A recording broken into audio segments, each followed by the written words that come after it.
रांजणगाव वाळूज हा industrial area आहे, त्यामुळं हा गणपती गोरगरिबांचा आणि कामगारांचा म्हणून ओळखला जातो. आपण आधी गणपती बाप्पाचं दर्शन घेऊया आणि या गणपती बाप्पांच्या संबंधितच या ठिकाणीचा फार सुंदर देखावा तयार करण्यात आलेला आहे आणि देखाव्यातून एक फार मोठा आणि महत्त्वाचा संदेश या ठिकाणी देण्यात आलेला आहे. काय नेमकं कन्सेप्ट आहे, फार सुंदर संदेश याच्यातून आहे, तो सविस्तर सांगा. कार्तिकेयने पृथ्वी प्रदक्षिणा घालण्यासाठी सुरुवात केली होती आणि श्री गणेश यांनी आईवडिलांनाच प्रदक्षिणा घातली होती आणि त्यातून आपल्याला समाजासमोर एक संदेश द्यायचा आहे की आईवडिलांपेक्षा श्रेष्ठ कोणी नसतं.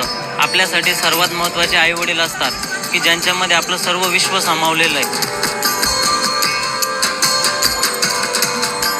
निश्चितपणे आता मोबाईलचा जमाना असेल, आधुनिक तंत्रज्ञानाचा जमाना आहे, मात्र या आपल्या पौराणिक कथा ज्या आहेत समाजाला किती मोठा संदेश देत असतात.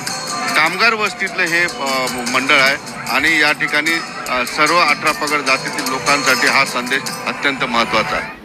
वाह, क्या बात आहे. कसं वाटलं मामा? एक प्रतिष्ठान. वा. आणि ती चौथं आहे सावता गणेश मंडळ रांजणगाव. वा, अभिनंदन, सगळ्यांचं खूप खूप अभिनंदन. आणि अर्थात प्रथम पारितोषिक